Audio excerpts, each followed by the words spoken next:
With great pleasure, we have our first speaker this morning, Professor Mahya Ghandehari, and she will talk about signal processing on large graphs. Mahya, the audience is all yours. Thank you. Thank you very much, and thank you for the invitation. I'm a big fan of FFT, and I'm really glad you gave me an opportunity to speak here. So I will be talking about signal processing on large graphs. I will start talking about signal processing on graphs first, but the idea that we follow here is to kind of think about large graphs as graphs that are generated by these objects that we call graphons. So I'm gonna explain what this terminology is. All this this work is a joint work with my collaborators, Janet Jensen and Nazar Kalyanewala. Okay, so signals on graphs. So the story is that you have an underlying fixed graph. My graphs are always have labeled vertices. And when I talk about a graph signal, I really mean a function that's complex valued on the vertex set. So every graph signal, you can really think of it as a vector in Rn. But the point is that when I think of a vector in Rn, all the coordinates really are equivalent in terms of importance for me. But when you think about vertices of a graph, some vertices are very important, they're very connected, and some vertices are not so important. So I have the question here, the idea behind signal processing on graphs is how to really process the signal while you're taking the underlying structure of the graph into account. I have just two examples here of a graph signal. So one example is when you have a wireless sensor network. So you have a network of sensors, and each sensor measures some environmental data, like, for example, temperature.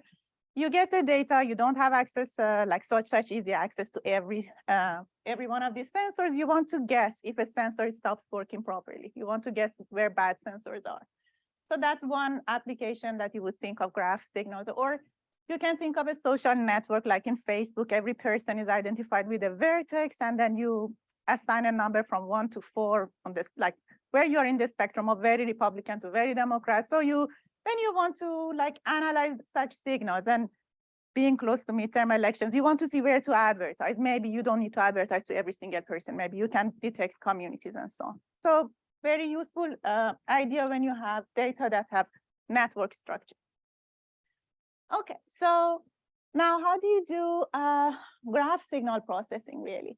So the idea is that when I have a graph signal that's really like a vector in Rn, I don't span the vector with just any basis or like the standard basis. You take a basis that takes the structure of the graph into account. And that's the eigenbasis of this Laplacian of the graph. So every graph, when I'm having it labeled, then associated with it, you have a matrix, adjacency matrix, like the ij coordinate is 1 exactly when I is connected with j on the graph. Then from the adjacency matrix, you can build a graph Laplacian where it's like the degree matrix minus the adjacency. The degree matrix is like a diagonal matrix. Diagonal entries are the degree of the VI vertex. This is a positive semi-definite. You can list this all of its eigenvector, eigenvalues, the associated eigenvectors, and you think of this as the preferred orthonormal basis for Cn.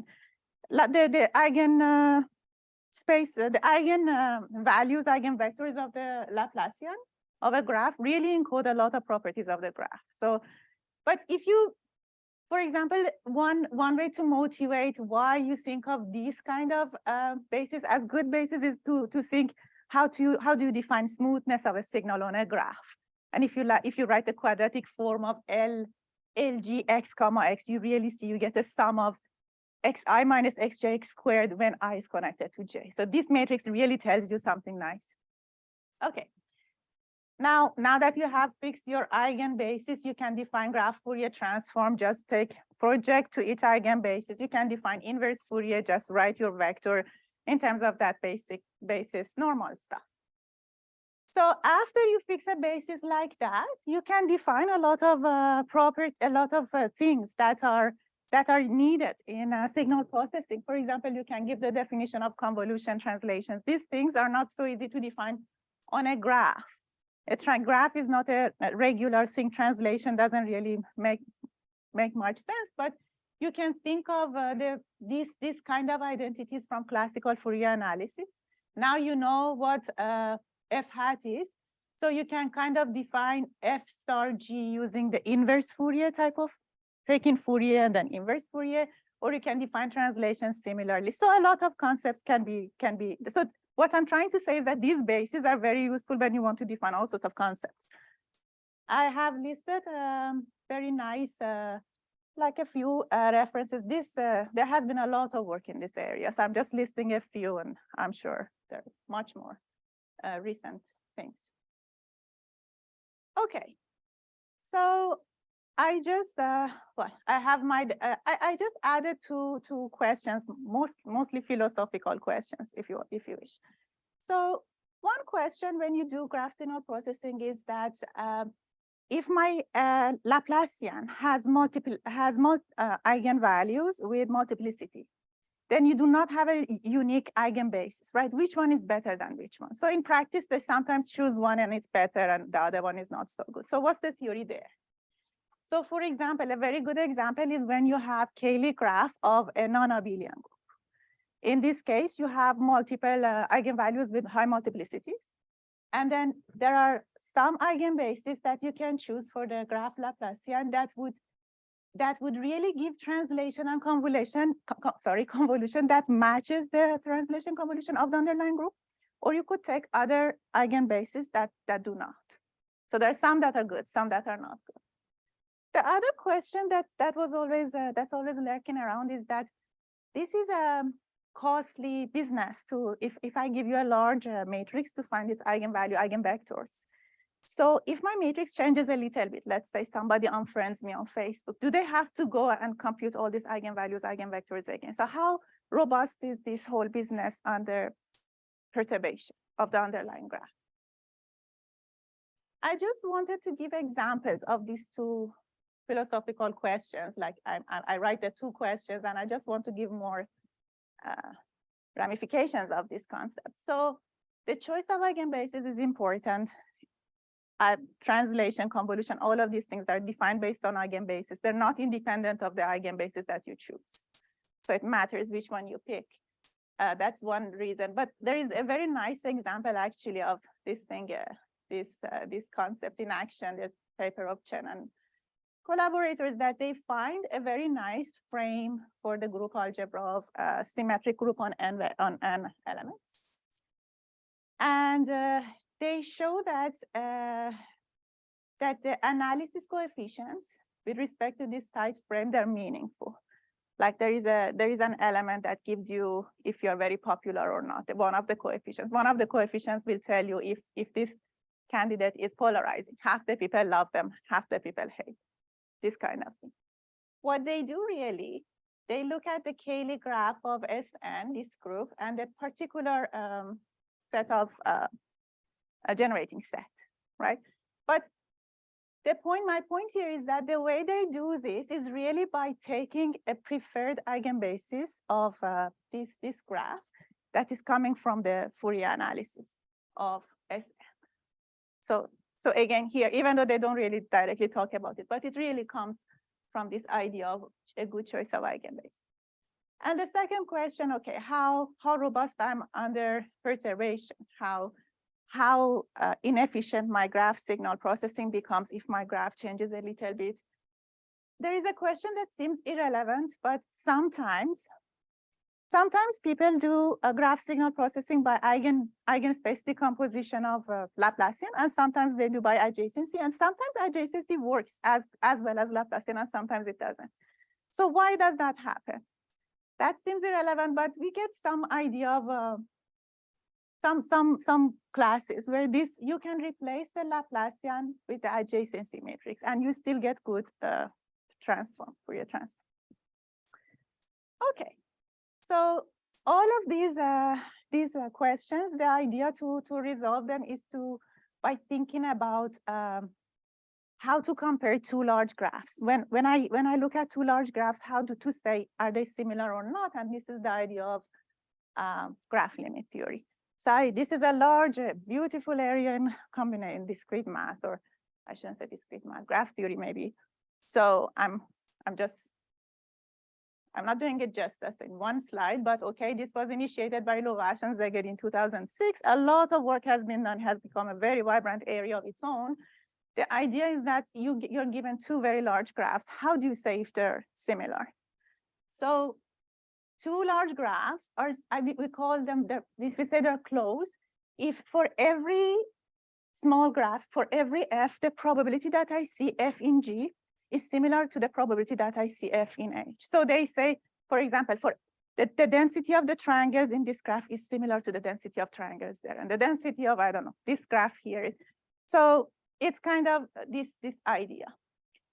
So in here, in this paper, they defined for a graph sequence to be convergent. And they say graph sequence is convergent if all of these probabilities, this sequence, this numerical sequence has a limit for every fixed f. Okay, doesn't seem like a big improvement, but it's the idea that you check local things and you get some general knowledge of your networks. The beautiful thing that they discovered is that if you have a converging sequence, it does have a limit object. And luckily, it doesn't converge to a large graph. It converges to this compact sort of thing, to a function on 0, 1 square. So theoretically, you think of this function like as the process, the random process that was generating all these graphs, right? And these things, we call them graphons. So this is not any function on the 0, 1 square.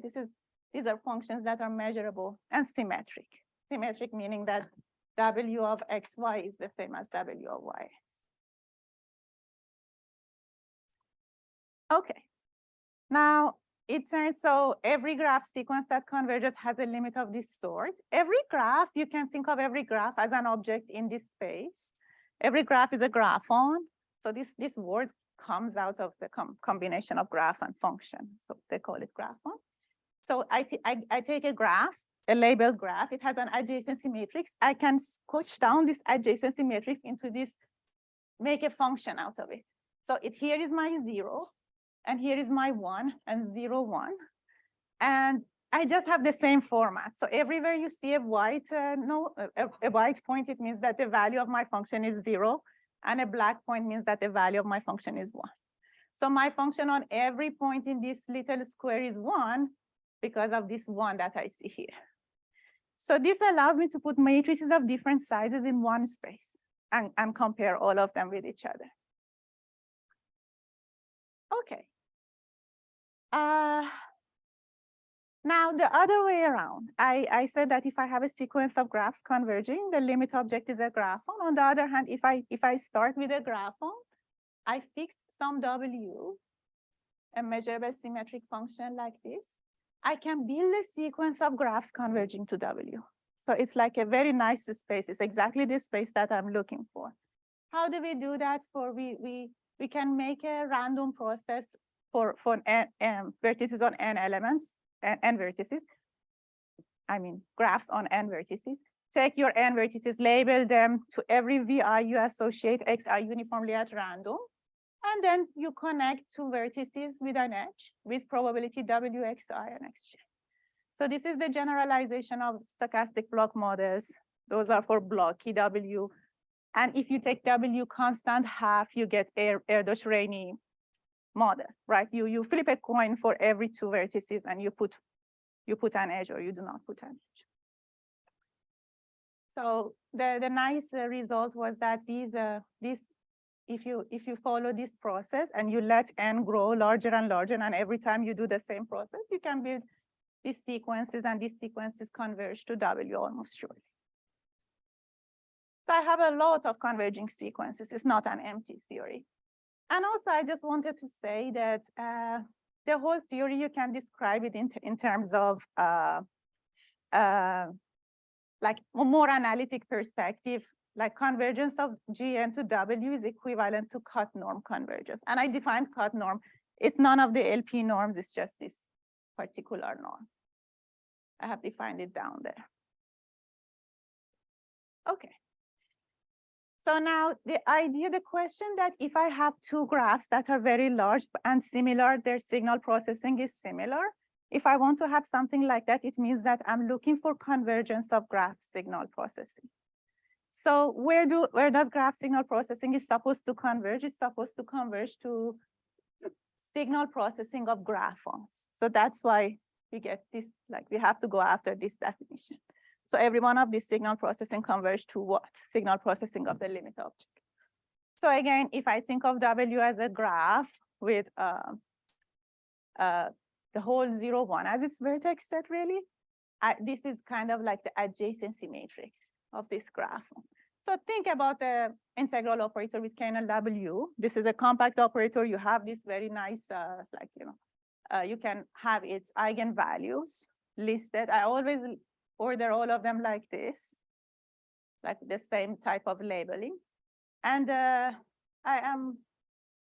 was so obsessed with having everything in only one line that I didn't reference really, but it's a beautiful paper of Szegedi that they showed that if Gn converges to W, then if you fix any of these i's, at every level I, the i's eigenvalue of the graphon associated with Gn, the blocky form of the Gn, converges to the i's eigenvalue of W. So these eigenvalues, all of them are converging to the limit. Okay. So what do I think? What are graph signals? Graph signals are exactly elements where the adjacency matrix can operate. So I think of everything in L2 as graph signal. For every, I use the different notation to show distinct eigenvalues. Here I could have equalities, but for distinct eigenvalues, then I have like mu j. So several of these lambda i's could be equal to one of these mu's. And then you think of the orthogonal projection onto the mu j eigenspace.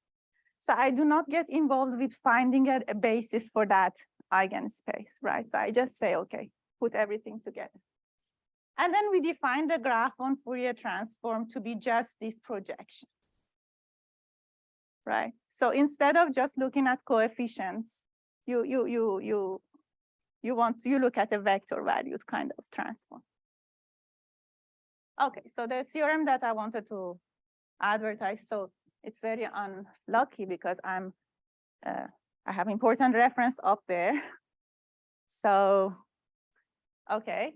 So this is a generalization of a paper, and I had all the name of the authors up here, that they did this similar things. I will explain what we did and how we generalize. So basically, we want to prove that graph signal processing converges. So suppose I have a sequence of graph signals converging to a graphon signal. How do we define that? You say the underlying structures converge in that particular norm, and the signals converge in L2. Okay, so that's the convergence of signals. Now, our conclusion is that the graph Fourier transform converges to the graphon Fourier transform in this sense, that when I think about the graphon Fourier transform for like mu j, this distinct eigenvalue, that is, this is something in L2. For in the process, you look at all the indices that are matching with the indices that are all equal to each other. I don't know if I make sense. So suppose lambda 1, lambda 2, lambda 3 are equal, and that's my mu. So here, what I'm doing, I'm looking at first, second, and third eigenvalues in the sequence. And when you combine these and look at the projections on those spaces, you have convergence. So that's the result. So this we generalize the definition to project to vector valued, and this result, as I say, I have the reference here. It's I don't want to mispronounce names. So anyways, but they had it for when W has every eigenvalue has multiplicity 1, and they had a bound limited condition for the eigenvector. But what I'm trying to say, I want to tell you why it is important to generalize to this setting. So the first thing that I want to say is that suppose you have a graphon and W1 and W2 are the same. and they're different from the rest. So this is like multiplicity 2. This, when I sample GN from this graphon, right? When I look at a GN that's structurally similar to this graphon, very likely lambda 1 and lambda 2 of the sample are not the same. It's a random thing, right? But if you want the coefficient of the Fourier transform at lambda 1 and lambda 2, they do not have meanings, because in limit, it's not lambda 1 and lambda 2 that matter, it's the space spanned by both of them that matters. So that's what I'm trying to say. So knowing that these are coming from equal eigenvalues, I would combine these two and look at that space. So that's how you get meaningful information. The other point is that when I have a regular graph, Laplacian and adjacency matrix, they have the same spectral decomposition. You have the same eigenvectors, right?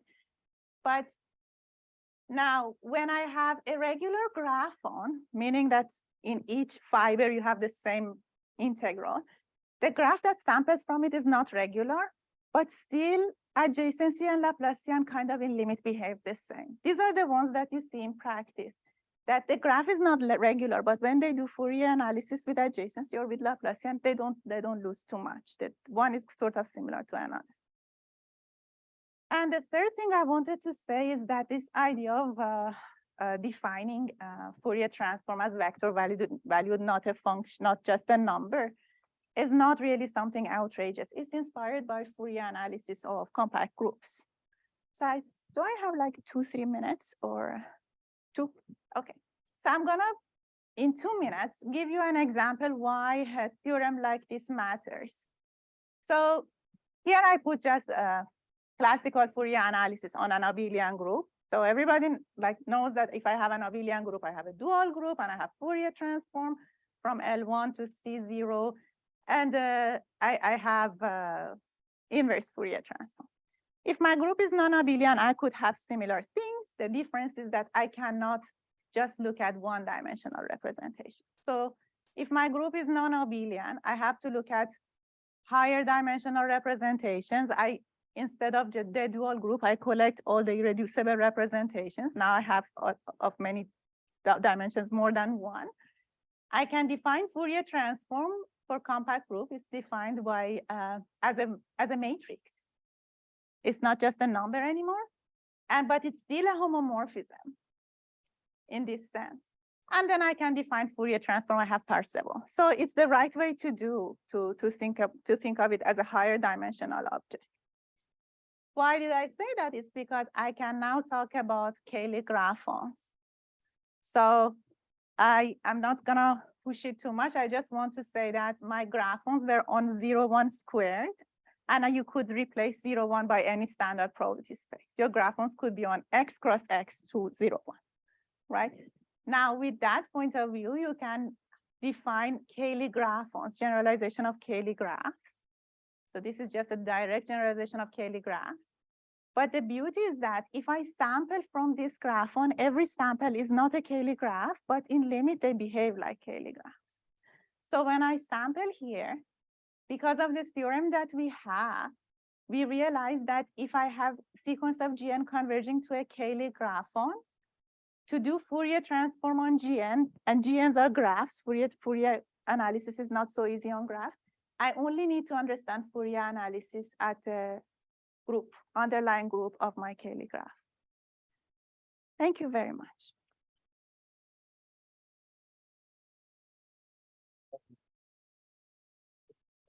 Question? I actually have a question, if I may.